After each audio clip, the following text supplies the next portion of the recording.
Today on Judge Faith, a kickback party gets out of control, causing these friends to come to court. When she threw the water, she missed. It got on the floor, but it got on my laptop. So. Was it a lot of water? Yeah. She went in her room and she plugged it up. Everybody knows if you get water on something electronic, you do not plug it up. Your issue is she didn't take the necessary steps to try to fix the laptop once it was wet. And later, a torrid Tinder affair leads to a dispute over a loan between lovers. When you're dating, you're not with them. I'm single. After so many red flags, I wake up and I'm just like, let me Google him. And that's what I did. One day, you're gonna cross the wrong woman, and she's gonna look at you and tell you like Celie from The Color Purple, everything you done to me already been done to you. Life will let you get away with some things for a time period, but eventually it all comes back around.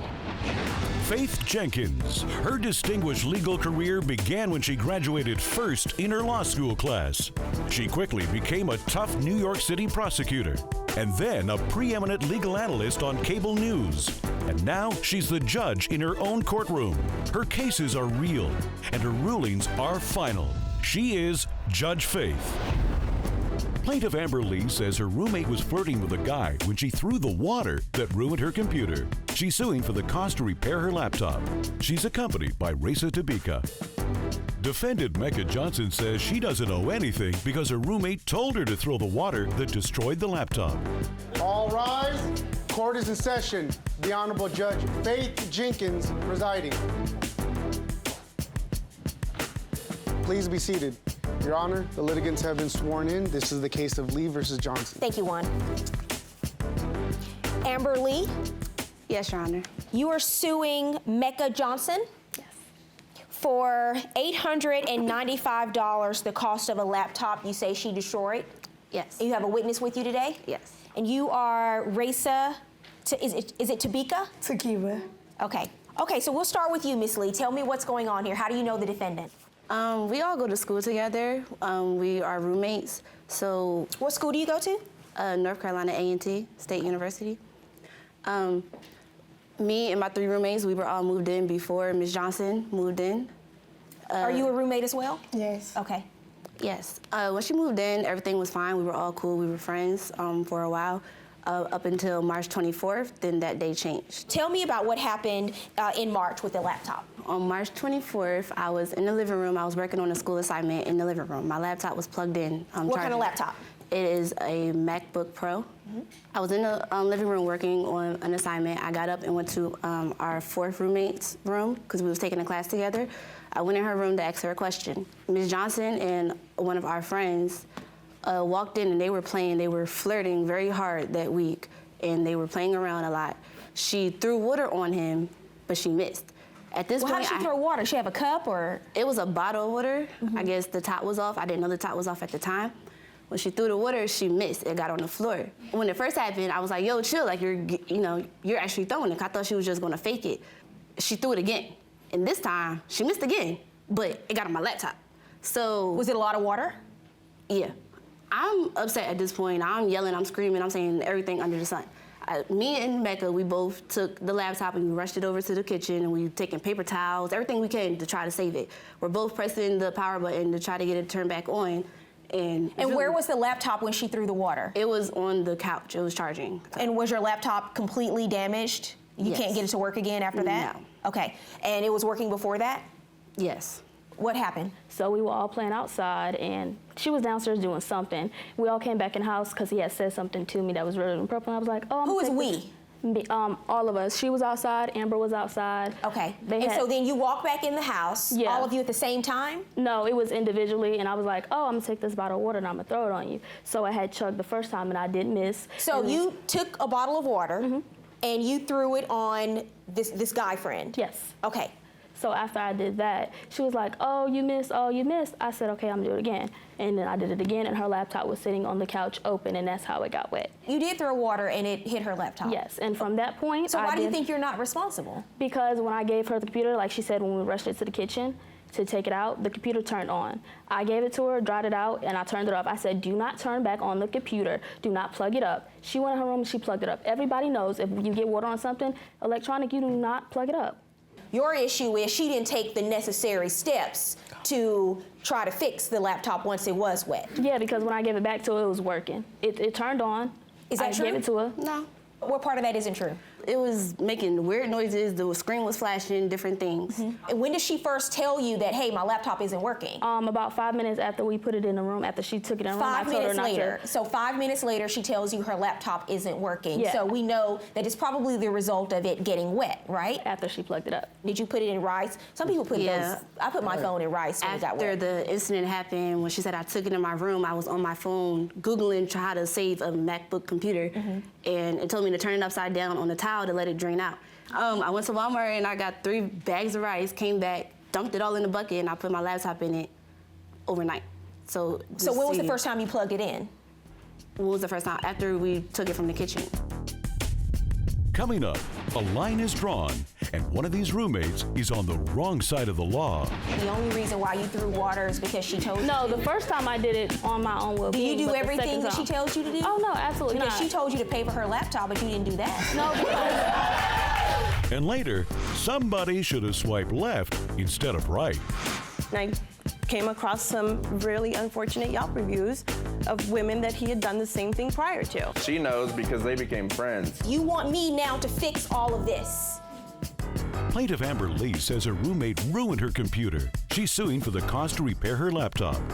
Defendant Mecca Johnson says she doesn't owe anything because her roommate encouraged her to throw the water that destroyed the laptop. Okay, all right, what do you have to add? She said she didn't know her computer was messed up until after. That's not true because they were in the kitchen. I was in the living room, and I heard her saying, "My computer isn't working. You're gonna pay me money. You're gonna fix my computer." She never said her computer was working, so I don't know where she's getting that from. But that wasn't it. And but you also said in your statement that you feel that you don't owe because she told you to keep throwing the water. yes, Is that true? That's what I'm saying. The second time when I missed the first time, she was like, "Oh, you missed it. Do it again." So I did it again.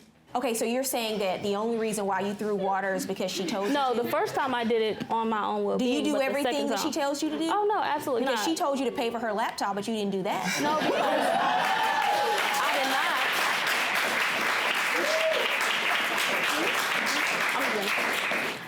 The reason why I threw the water the second time is because, one, I did not know that her laptop was back there. If she really cared about her property that much, she would not have left it open on the couch. And for you not to have an insurance. Well, I know you on didn't know it was something- there. I don't think you did it intentionally. Yeah, What's the second issue? The second thing is for her not to have insurance on something that costs so much is kind of ridiculous.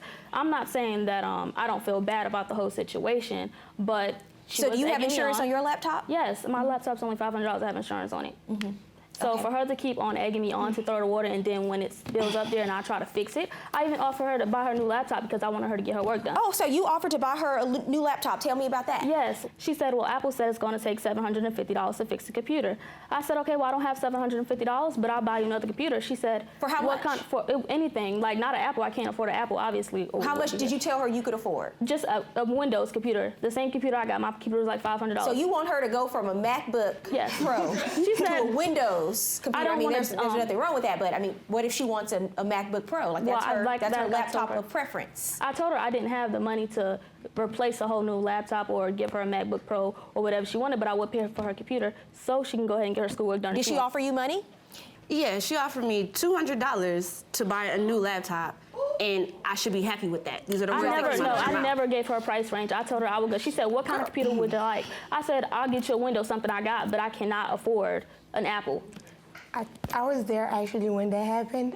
She said, "I'm gonna get you a $200 or $300 computer, and you better be happy with it." Do you have an estimate for damages to the laptop? What do you have in terms of proof of how much it would cost to get the laptop repaired? I have an invoice from Apple. I took it to Apple the very next day to get it assessed. May I see the invoice? I just need to see the Yes. invoice. Do you have proof of the value of this laptop? Yes. May I see that too? Okay, so you went to the Genius Bar at Apple. Yes. And they quoted you $755 for the laptop, and then this laptop, which is a 2012 Apple MacBook Pro, is valued at $789. In all fairness, I think you should get the value of the laptop. It's $789, judgment for the plaintiff. Good luck, ladies.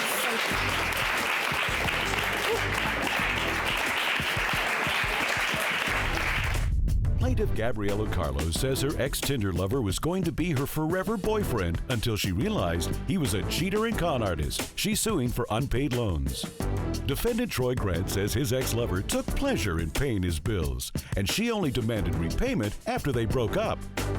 Gabriela Carlos? Yes. You were suing the defendant, Troy Grant? Yes. For $2,900 for several items you say he owes you for that you incurred during the course of your relationship? That is correct. And those things include a golf sponsorship, golf trip, other financial help, and golf rental space? Yes. Okay, so why don't we start from the very beginning and tell me when and how you met the defendant? Troy and I met on Tinder, which is like a really popular social dating app.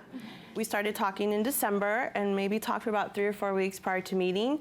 So we kind of hit it off and we had our first date in January. For me, it was like love at first sight. I was so, excited, and I'm like, God, he's so good looking. And we just really hit it off. And so from that point forward, our relationship progressed and we were spending a lot of, time together. So I, was in love, and I felt like he was too, and there was no reason for me to doubt if he wasn't with me. He'd be calling me 24/7. So when his initial request was to sponsor his, golf tournament. So you met in January, and the two of you started dating and spending a lot of time together right away. Would that be accurate, sir?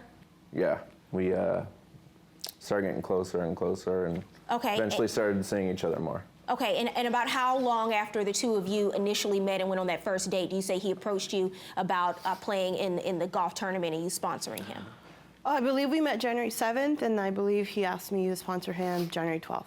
So what happens? He tells you about the golf tournament. Tell me about the conversation. He never really asked me for money in person. It was always via text. And so initially I thought, no, Well, what did he say to you? The text was, I have this amazing opportunity. You'll be really excited. I think he even called me to tell me about this amazing phone conversation that he was having that morning about this, tournament that was coming up. And so he had broke it down prior to asking me, he needs to find a sponsor, that he would split the winnings 50-50. And I said, cool, are you going to do it? Like, I didn't think he would ask me to sponsor him, but I do have a business. And so when he approached me, I thought, okay, well, maybe. So I said, let me think about it. When did he ask you specifically about the money for the golf tournament? What did he say, and how much was it? He asked, hey, would you like to, sponsor me, this would be good for us. And so he said, well, use your logo. And I said, okay, let me think about it. And then I sent him a text and agreed to give him the initial $700 to, it was like an admittance to the tournament. And so it needed to go into a player's account, which I kind of didn't understand, but I'm not familiar with how golfer tournaments work. And so the money went into his personal account. And then in addition to that, you found out that he didn't have money for the golf trip, so you gave him an additional $800? Well, what happened was a few days prior to the golf tournament, he called me and had this elaborate, compelling story, and he was really upset. He had been... What was the story? At that time, I had an IRS audit, so I covered my own expenses, which she was just covering the entry fee. Therefore, I couldn't cover my expenses. So then I had asked her, I'm like, because the audit had frozen your account, is that what you're saying? Yeah, okay. I had no access to funds for that for a while, like 3 to 4 weeks. And you had to go on this tournament, but you didn't have Well, it was already paid. money? We already paid for it, yeah. So you thought the best person to ask was she your girlfriend at the time? No. Coming up on Judge Faith, was the cash a loan between lovers or a generous gift from the girlfriend? We had a full-on 3-week relationship with this woman. She had red flags that were a little more alarming than mine, so she caught on really fast. It took me a little longer. So you're dating him and he's not with you on Valentine's Day. Isn't that like red flag number 27? Plaintiff Gabriela Carlos says her ex-lover was taking advantage of her kindness and knew the money wasn't a gift. She's suing for unpaid loans. Defendant Troy Grant says the reason his ex-lover is demanding repayment is because she's angry they broke up. So then you ask her for another $800, and what do you say? What do you say to her? It was just the wrong timing and wrong moment for that to happen. And did she offer, or did you ask? I brought it up to her, and then since she paid for the entry, she so you just raised offered, the issue that you were having some financial issues. Yeah. Why are you here now saying that he owes you this money? There was this after the audit, he supposedly went on the tournament, and he came back, and because of the audit, he wasn't able to pay me, and I knew that he had personal expenses with his family. Had you discussed at that time that he was going to pay you back? Yes. Okay, Yes. but then you go on to give him another $600, Right, another so $500. that's what I'm leading towards. So he would tell me at that point that he was going to have his son for the weekend and didn't have any money. And at that point, I was like, oh, my boyfriend, you know, like, let me give him some more money. And I think I would offer to help. I think he asked me 2 or 3 more times, but in some occasions, I'm like, I'll help you, whatever you need. You know, I was offering as well after the fact, because I believe the story of the audit and the tournament and all that. Although And so when you offered to help, this wasn't an arrangement where when you offered to help, it wasn't a, hey, I'm going to loan you $600 and I need you to pay me back on this date at this time. I never gave him any money. The money was loaned at all times. Is that true? It was offered as help. I told her I would, you know, take care of it, but nothing ever came up until we stopped talking. And Okay, then until she all of a sudden started pounding me with, Pay you me know, back, court pay me threats back. and whatever else. That's not correct, Your Honor. Actually, I did keep trying to ask him, and he's like, well, I can't help it. I'm in the audit.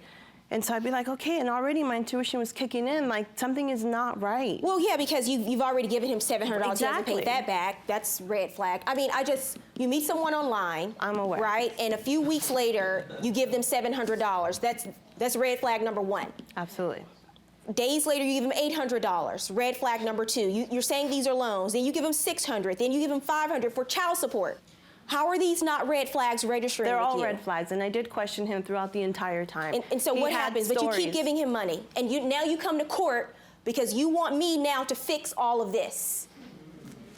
What happens? Right, after so many red flags, I am aware that something is not right. And I wake up and I'm just like, let me Google him, let me do some more research.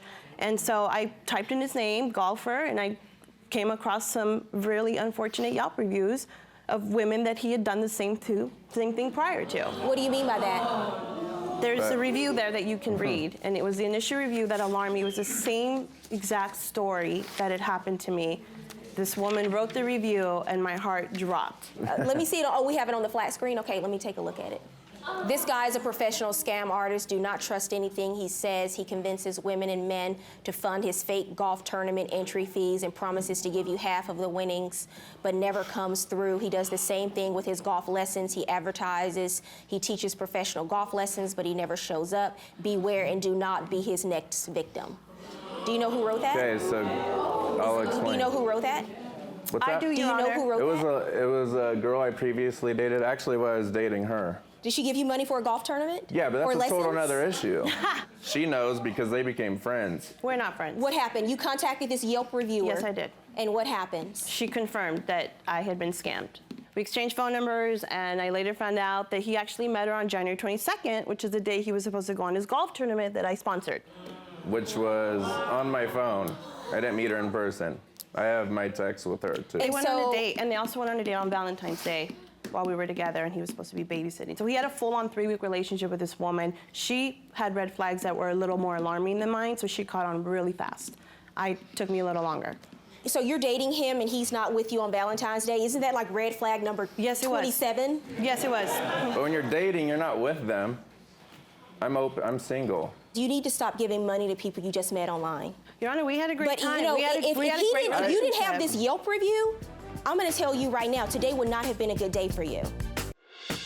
And now, Judge Faith rules. One day, you're going to cross the wrong woman, and she's going to look at you and tell you like Seeley from The Color Purple. You may not know who that is. Everything you've done to me already been done to you. Life will let you get away with some things for a time period, Yeah. but eventually it all comes back around. I understand that. It's always going to come back around. For you, it's going to start today. I'm ordering you to pay the plaintiff. She just has proof that you're a scam artist and a con. $2,900 just for the plaintiff. You need to stop scamming people, sir.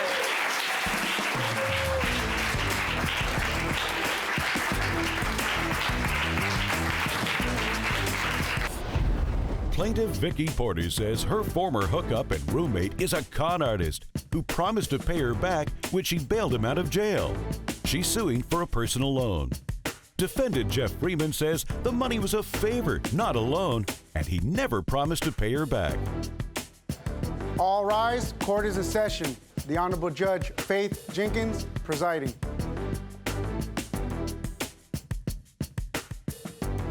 Please be seated. Your Honor, the litigants have been sworn in. This is the case of Porter versus Freeman. Thank you, Juan. Vicki Porter? Yes, ma'am.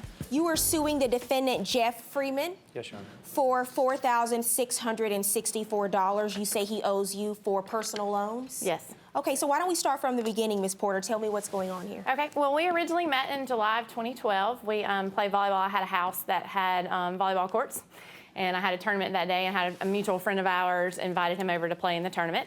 It was September when we met again at another volleyball tournament, another mutual friend, and we hung out that day, started hanging out, started talking about, well, I needed a place to stay. The house I was living in was getting foreclosed on, and so I needed to find a new place to stay. You did? You needed a place to stay? Okay. Yeah, I was renting a place, and they were foreclosing on it, so I needed a place to stay. He needed a roommate, and so we talked about going and getting a place together. We went to look at a place, and then he came up missing. And didn't know why he came up missing from previous relationship. What do you mean he came up missing? Well, we went to go look at the place, and then I kept messaging him because I didn't really like the apartment we were looking at, and I found a couple other places I want to look at, and I couldn't find him. Where were you? I was in jail at the time, Your Honor. Oh, you were in jail? Yes. For what? I was arrested for a DUI at the time. It was for, I had pain pills in my car. I had recently had leg surgery or knee surgery after returning home from Afghanistan, and I had pain pills in my car. When the police officer pulled me over at 3 o'clock in the morning, he automatically put the assumption the pain pills and me driving together, and arrested me for DUI. The case So what was happened to later the dropped. case? It was dropped, Your Honor. Okay, and so you don't have any DUI convictions? I do, just not that particular one, yes. Okay. Drinking and driving is not funny at all, but How yeah. many DUI convictions do you have? I have one conviction, Your Honor. Then how did you come to find out that he was in jail? I had a previous fiance that would come up missing, and so I just pulled up on mugshots and found that he had been arrested. You just started looking online Yeah, at mugshots? because I mean, like he was just missing for like a week, and I was like, well, I hope he's okay, you know. And one of my friends was just like, why don't you look on mugshots? Maybe he got arrested, and I looked it up. Because those found him. mugshots are public records, and you can't look them up. Yeah. Okay, so Yes, then sir. you see his mugshot, and what do you do next? So then I actually went to see him to see what was going on. I was going to see if he needed bond or anything like that. I was trying to help him out. He gave me some sob stories about. And this was what month? This was in September. So you met him in July. 2 months later, you're going to visit him to see if he needs bond. Well, when just to he's been see what arrested. was going on, you know, Okay. because we had planned on. I was on a time limit as far as needing to get out of the house because Right. they were foreclosing on the house, and I was needing to find a place like ASAP. And obviously, he can't be your roommate if he's in jail. Correct. We so I went to talk to him to see what was going on and to see, you know, are you getting out? You know, what's going on? And so he told me that he had previous arrests, which I didn't know, and that he couldn't be bonded out because there was I could be bonded out. I just wasn't going to bond out because I knew the case was going to get dropped, and it was a $4,600 bail. And so you went down there, and what was the conversation you had with him? I was just seeing what was going on. I was like, hey, do you still want to be roommates? I mean, what's going on? Do you need help? Do you need me to call your family, you know, to see if you can get out? And so he gave me this sob story that his family wouldn't help him out, and then So what was going on with your bail? The thing is that it was a $4,600 bail to get out, or $4,700 or something along those lines. And instead of paying the $4,600 that I didn't have anyway, they gave me the option that I would have to sit in jail until I went to court, knowing that the case was going to get dismissed anyway because I wasn't under the influence of any drugs or any alcohol at the time. You assumed that it would get dismissed. You Correct, hoped that it assumptions, would get dismissed. yes. You know, I didn't call her, I didn't ask her to come by. She came, you know, down to the jail visitation, saw me. You know, at that point, I'd already had it in my head that I was going to just go to court, you know, fight the case and let that be that. Did you say, hey, well, if you pay this for me, I'll pay you back? No, it wasn't I'll pay you the $5,000 that you are about to loan me out. Coming up, Judge Faith decodes the mixed messages. I've been in that situation too where I don't have a friend in the world, and then somebody comes out of the blue and helps me out. Plaintiff Vicki Porter says her ex-lover begged her to bail him out of jail, but now refuses to pay her back. She's suing for a personal loan. Defendant Jeff Freeman says Vicki wanted him out of jail so they could share a romantic weekend together, but he never promised to pay her back. When do you find out that you're being bailed out? What does she say in response to that? Honestly, it was just another day, and then next thing you know, it's pack your stuff. You know, you're bailed out, and I'm like, how many did that days happen? between when you had that when she came to visit you and A week. A week. So what happens in that week time period when you go visit him? I started looking at different credit cards. I started trying to get a loan for him. He gave me his social security number and some other information, his bank information, to try to get a loan for him. So I was looking online, trying to find other places. Why? I have a big heart, which probably gets me in a lot of trouble. No. If you have a big heart, you tell him, I'm sorry you're in jail. I will pray for your safety. But, I will put some money on your account. But you're going to go get a loan? But I've been in that situation too. I've been in that situation too where I don't have a friend in the world, and then somebody comes out of the blue and helps me out. There was a false portrayal of a relationship leading up after the bailout. Something had to be going on here. We had multiple encounters after the fact, after the money fact, you know, when we did live together, of jealousy issues with her and, you know. Whatever. So wait, back up for a second. Tell me about how you went about getting this money. His credit was so bad that I, couldn't find a loan or anything for him. So I found a credit card, and it was a zero interest credit. And I told him, I said, look, I found this zero interest credit card. If you can pay me off in the amount of time before I have to start paying interest, then I'll come and get you out. You open a credit card and go charge $4,600 to get him out of jail for and a the thing DUI. that y'all don't see right now, just very charming. Very charming guy. He's fun to hang out with. He's a nice guy when it comes to stuff like that. I have plenty of charming and nice friends, and if they get arrested for a DUI, you're going to sit there for a week and you're going to do your time. Well, and I didn't know about his previous arrest. See, like, this charge was not, he's telling you incorrectly. This charge was not, he got arrested in Fulton County, and then they took him to Henry County because he had 2 warrants out for his arrest. For another DUI? Yes. But it got dropped down to a reckless driving. I have 1 DUI on my record. Right, but how many times have you been arrested for DUIs? 8, Your Honor. You know, I was a prosecutor in New York, and I prosecuted these cases, DUIs, and I know for a fact, by the time someone is stopped for driving under the influence, that's just when they've been caught. Because the more you do it, the more comfortable you have become driving while under the influence. And you think, oh, I might not get caught because last night I went home and it didn't happen. That's absolutely correct, Your Honor. So let's just be thankful that it hasn't ended, I assume, in tragedy yet, for you or someone else on the road. Yes, ma'am. You open up a credit card, you charge it, he gets out on bail, what happens next? He promised to pay me back, and then we went on a volleyball trip that day. I was leaving to go on a volleyball trip that day, and he didn't have anything else to do, and I said, well, why don't you go with me? How did the two of you end up living together? We didn't move in at that point in time, because when we got back from the trip, he went and moved in with his ex-girlfriend, and then he started texting me and complaining and saying that they were fighting and all this other stuff, and he didn't want to be there. Well, I had found another place that I could afford on my own in Atlanta, and so I was moving to that place, and I was like, well, it'd be nice to have somebody live with me and kind of take some of this money, and then 2, if I had him under the same roof, we would sleep maybe together. No. Was that what happened? Pay me back. Is that what happened? Essentially, that's No, we kind of never what it slept Sir, together. is that what when he was- happened? No, after she bonded me out, I never slept with her again. Be honest about what's going on here. You liked him. In the beginning, yes.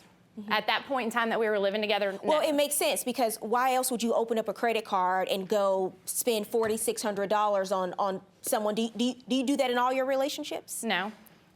I mean, my ex-fiance, I loaned him money, but we were engaged.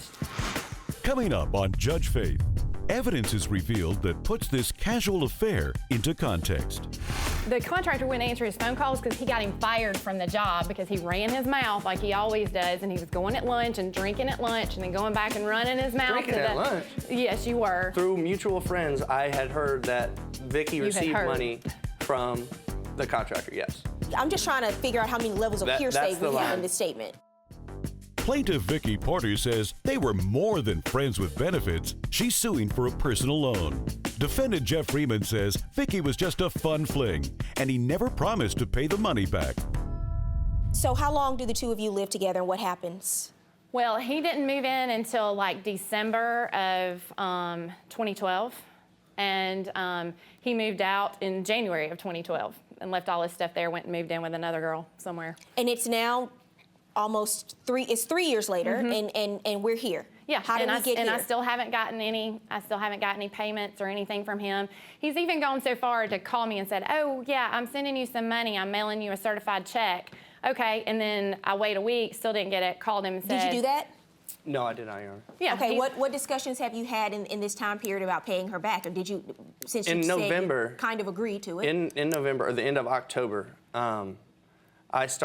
she ended up getting me a job with a friend of hers at a staircasing company. And Of 2012, after you got out? yes. Okay. This is after I got out. So at the end of October, I started working for this guy, and everything was going good for a couple of weeks. And like she said, in December, I started moving in with her. Well, our mutual friend that she got me the job with, his fiance ended up, her mom passed away. It was a big ordeal. He wasn't even able to finish the job that we were on. I'm trying to finish this job for him, and it ended up that he owed me like $2,600. Mm-hmm. This big ordeal happened where he couldn't pay me right after that. You know, in January, when it happened with the jealousy thing, I went ahead and moved out. So what do you tell her about that money? What'd you tell her? If I could get the contractor to pay me, that I would give her some of the money. But what he's neglecting to tell you, Your Honor, is well, hold on a second. But you're asking her to get the contractor to pay you? Because he wouldn't answer my phone calls. She's the one who got me the job with the contractor. And what he's forgetting to tell you is that the contractor wouldn't answer his phone calls because he got him fired from the job because he ran his mouth like he always does, and he was going at lunch and drinking at lunch and then going back and running his mouth. Drinking at lunch? Yes, you were. Why did the contractor get fired? Because he didn't finish the job, Your No, Honor. because Jeff was there running his mouth and talking smack and doing all this other stuff, and then so my friend got fired from the job. And when you, as a contractor, when you get fired from the job, you won't get Did you know about that? Not at all, Your Honor. He got fired because he didn't show up for a week at the job because he was dealing with his fiance, girlfriend's, whatever, mother's death. For whatever reason, he's fired, and you're saying he owed you $2,600, and you told her, try to collect this money. This was a month after that, because I first tried to collect it myself. Mm-hmm. I contacted him multiple times on the phone. He eventually just ignored me completely. Knowing that they're mutual friends, and his girlfriend at the time is really good friends with Vicky, I asked her, I was like, hey, look, if you can get with the contractor and get some of this money, I'll give you some of it towards the money. But why does she have to operate as your collection agency? She doesn't, Your Honor. And try to collect money that someone owes you so she can get paid back. Why is that her responsibility? No, she doesn't at all. If if you're trying to pay her back. Correct. Okay, so what happens next? I have a witness statement. I moved in with a good friend of mine after I left that apartment. And so I had her write up a witness statement from conversations that she overheard with me and the contractor through either... What's the point? Are you saying that this contractor gave her money? Through mutual friends, I had heard that Vicky received money from the contractor, yes. Mutual friends told you they heard that I'm just trying to figure out how many levels of hearsay we have in this statement. Well, I couldn't bring let me here see with the statement you say you brought with you. I'm sure this is going to be fabulous evidence. So we have a handwritten note, a copy of a handwritten note. Where's the original? It's still in my home in Atlanta, Your Honor. You don't think the original would be your best evidence, sir? It definitely would have. Okay, so we have a copy of a handwritten note. Her testimony is that this contractor gave her $2,600 as part of this debt? The amount was never confirmed. We just knew through this contractor mutual gave her friends. some money. Correct. And that was supposed to be to help pay off your debt to her. Correct. Once she realized that there was going to be no relationship, that's whenever the, resentment for the money came about. Ms. Porter, did this contractor actually give you money? No, he did not.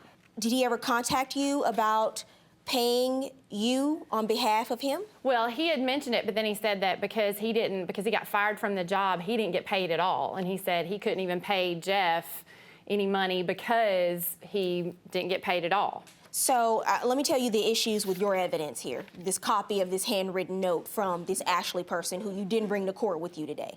Because, I don't know who wrote this. You could have wrote this out in the hallway before you came and photocopied it. I don't know. But your issues are, Ashley is basically writing down all the things you told her. She doesn't have any firsthand information. She's saying she had conversations with you, and this is basically the gist of the conversations I had with Jeff. This is probably the worst piece of hearsay evidence I've ever received in court, now that I'm looking at this. In the spring of 2013, I heard a few mutual friends, Amy and Casey, I heard that they heard that this contractor paid Vicky some money.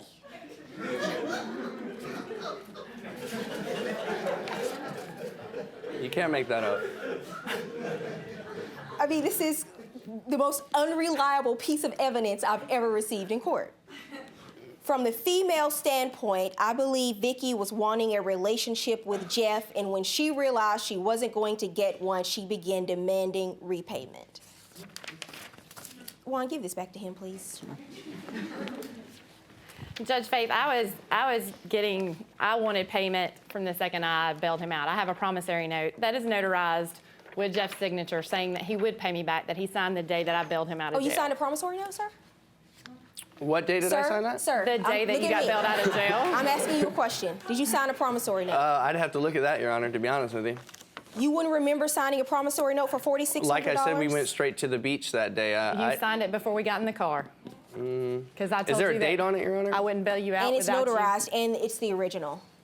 It's notarized with my signature on it? You tell me, is that your signature? So we got You don't sound very convincing right now. That is my signature.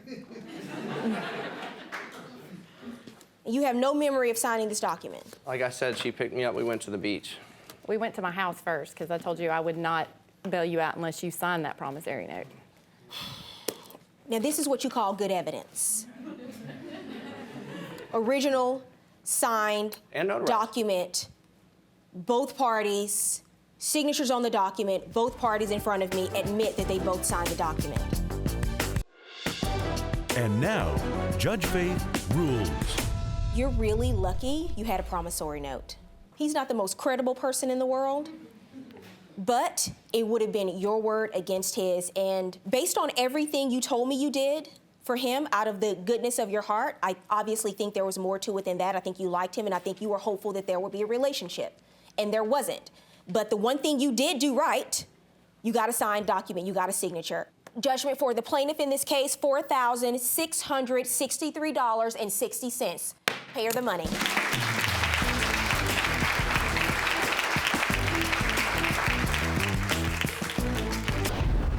Plaintiff Eric Bauwa says he trusted his former employer, who scammed him out of money and left him homeless. He's suing for a down payment and unpaid wages. He's accompanied in court today by Joyce Whitley. Defendant Eric McElroy says he started to see red flags the first week after he hired his former employee, and then it only got worse until he was forced to fire him. He's accompanied in court today by Heather Pape. All rise. Court is in session. The Honorable Judge Faith Jenkins presiding.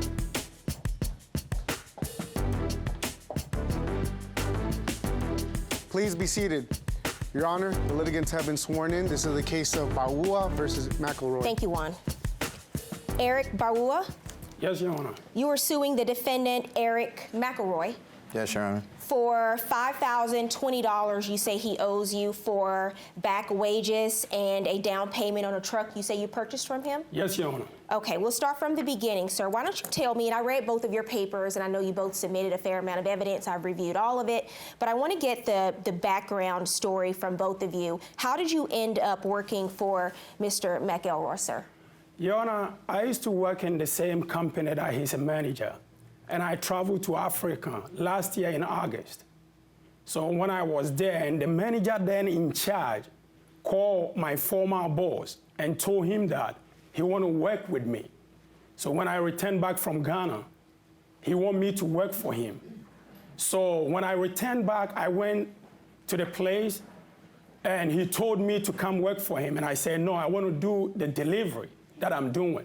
Before you left for Ghana, what kind of work were you doing? I was doing delivery. Mattress delivery Yes, services. Okay, and that wasn't for the defendant, that was for someone else. Yes, please. And so when you were in Ghana, that person who you were working for called you and asked you to come back and work for them.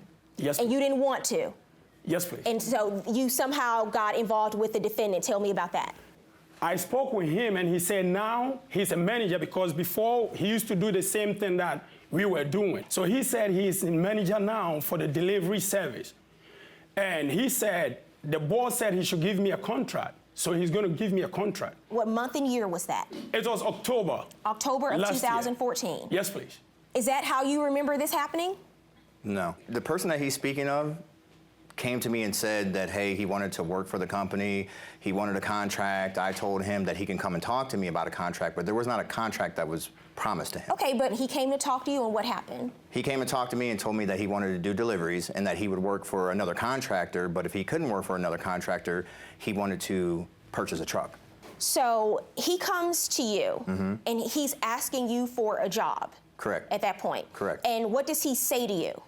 He told me that he took care of his wife and kids in New York and that he had an apartment here and he was about to get evicted from his apartment, and would I please hire him, that he really needed a job. So I told him that he could start to, because I had never seen him work before.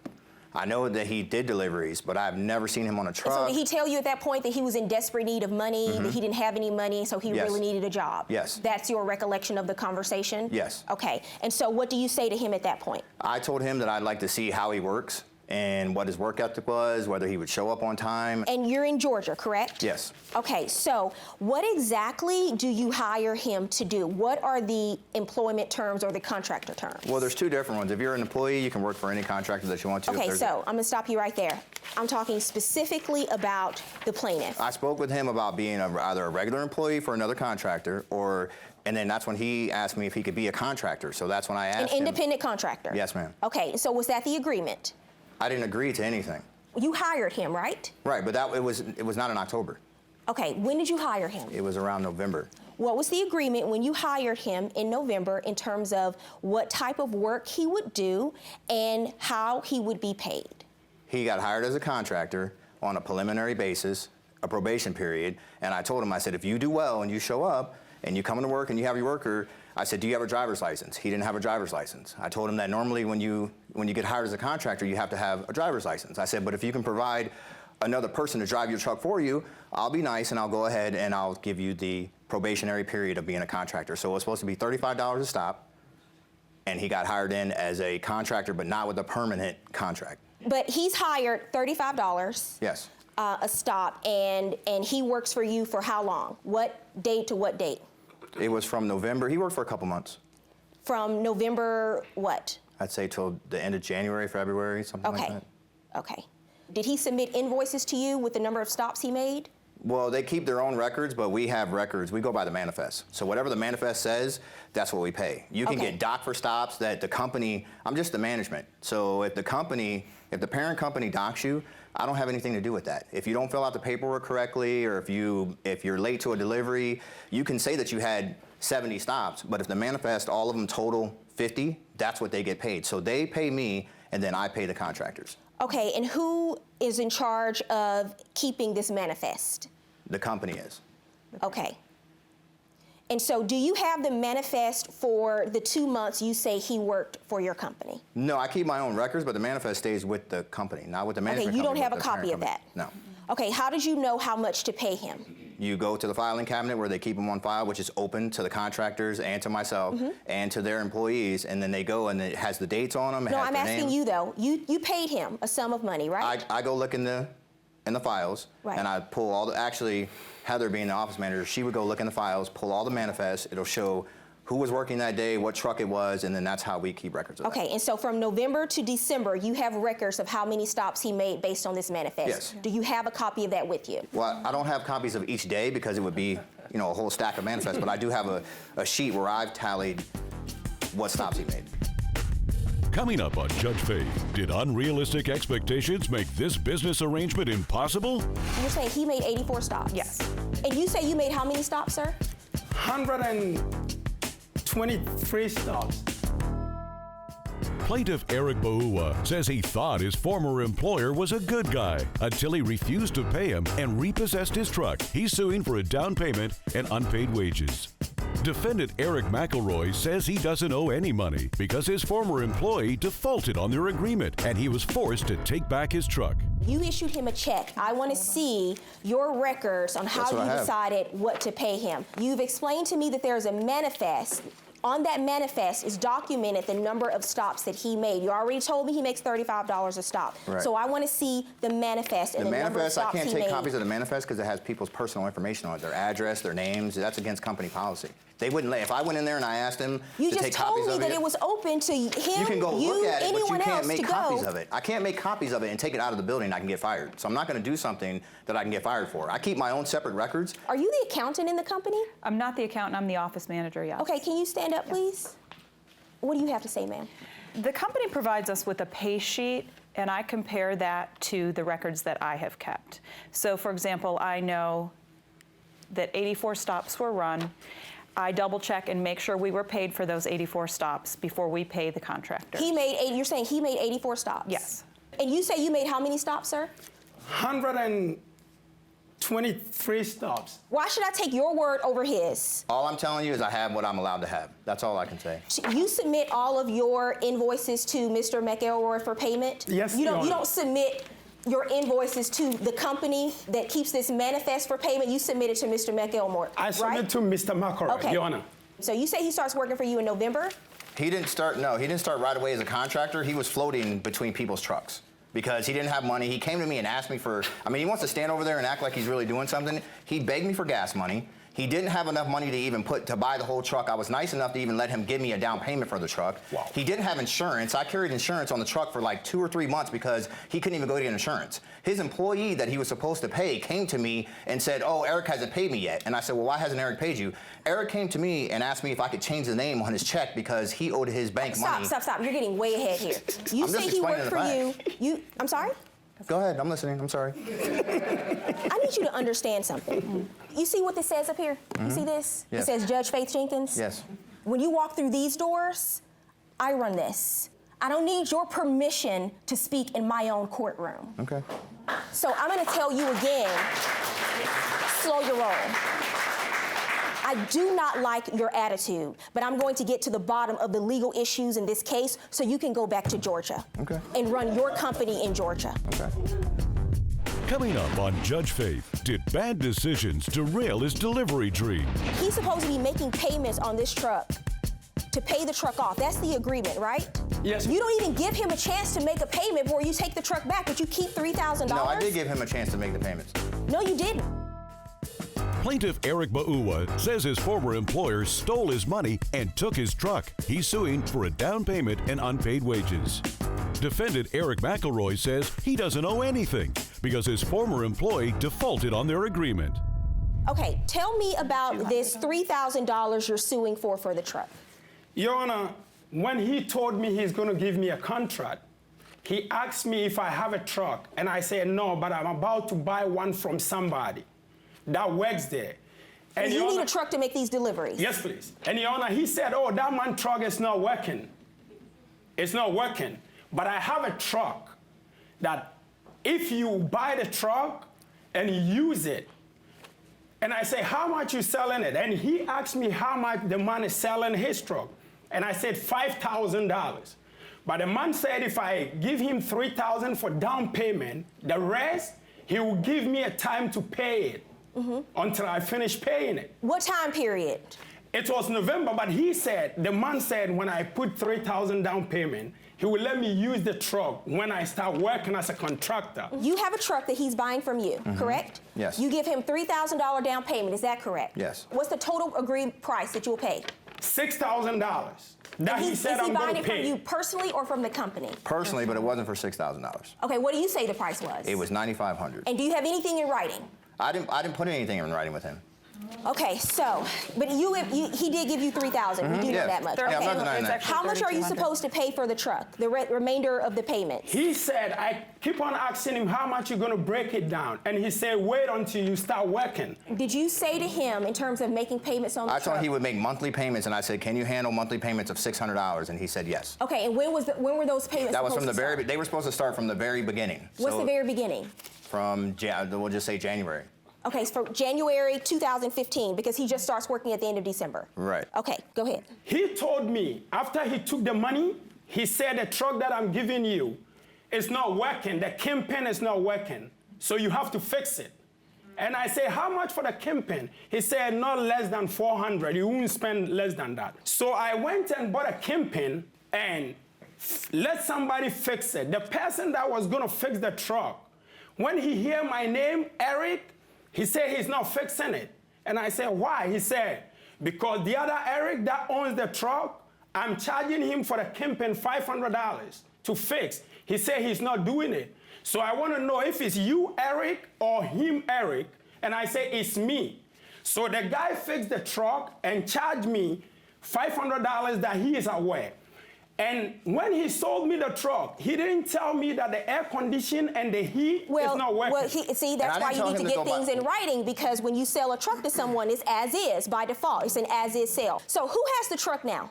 He has it, Your Honor. Okay, how did you end up getting this truck? I took the truck because the kingpins that he's talking about. When did you take the truck? It was like the first week of February. First week of February. Right. Oh, did you give him his $3,000 back? No, because it's non-refundable deposit. He didn't pay me any money for payments. He didn't pay me any money. Sir, you just told me you sold the truck to him in January. You say you took it back at the beginning of February. What I'm saying. What payment is he supposed to make? I'm telling you what you just told me. The beginning of January, you sold him the truck. The first week of February, you take it back. I want to know why you didn't give him the $3,000 back. I didn't give him his money back because he owes me money. That's why I didn't give him the money back. What does he owe you money for, sir? I had repairs done to the truck. He ran the truck, him and his driver ran the truck over a curb, flattened the tire. I'm sorry, it's his truck. But I paid for the initial repairs. If it wasn't for me paying for the initial repairs, the truck wouldn't even have moved.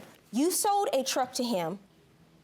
He's supposed to be making payments on this truck to pay the truck off. That's the agreement, right? Right. Yes. You don't even give him a chance to make a payment before you take the truck back, but you keep $3,000? No, I did give him a chance to make the payments. No, you didn't. He owed me, it's not just a payment of the truck, Your Honor. What do you have to say, ma'am? What do you have to say? This is not true. This is not true. Eric actually had the truck for less than 10 days. He started working on the 30th of December, and this guy took the truck back on the 8th of January. If that's the case, then how did he get such a big paycheck then if he only had the truck for 10 days? You can see where the stops were written, and then he went back to work on the 13th for this guy in the truck. Frankly, it doesn't matter if it was 10 days or if it was the first week of February. If you sell him, if he gives you a down payment of $3,000 and he's giving you that down payment as a part of an agreement that he's going to buy this truck from you and make monthly payments. When you took that truck back, within a few weeks, you breached that agreement. It's his truck. If there are repairs that need to be made on the truck, it's his responsibility to make them. He's buying the truck from you. I don't agree with these truck deals where you put a down payment and you have to keep paying people money for the truck because you're acting like it's still your truck when it wasn't. Can I say something, Your Honor? No. No, you breached the agreement. You said in your answer he missed 2 to 3 months of making payments to you, and under the time frame you have given me in court today, the plaintiff didn't have the truck but 4 to 5 weeks at most. And now, Judge Faith rules. Let me see the check you paid him in January. You paid him once, right? In January? Yes. Okay. How much was that check for? It was for his stops, $2,000 his stops minus what he owed me for a little bit of gas. I didn't take out everything he owed me for gas. And some of the damages to the truck. And that was just some of the damages that he did. Why are you taking off for damages to the truck that he owns? Because when I told him in the beginning, I told him any repairs, this was a verbal agreement that we had. I said any repairs that are done to the truck, you have to run them past me first because I don't want you just getting some fly-by-night mechanic just in case you can't afford to pay for the truck and I have to take the truck back from you. So hold on a second. I want to get this straight. You went into his paycheck and deducted from a personal agreement that the two of you had about him purchasing a truck from you? That's exactly what you just said to me. I'm explaining myself. I don't need to hear any more. You're double dipping. I'm not. That's not double dipping. You can call it double dipping, but that's not. You have a personal agreement with him. This has nothing to do with the company, and you're going into his company check, making deductions about this truck? That's what you just said to me. You're dead wrong. Your company paid him for 84 stops? Yes. You say you made how many stops, sir? 125 stops. Okay, I'm going to order him to pay you the difference. Because of all of the inconsistencies and the lack of record keeping and your convenient excuse, you go between you running the company and you not having access to the records to bring them to court. So I'm going to order you to pay him for the 36 stops that he says he made. Mm-hmm. In addition, I'm going to order you to refund him the $3,000 for the truck since you decided...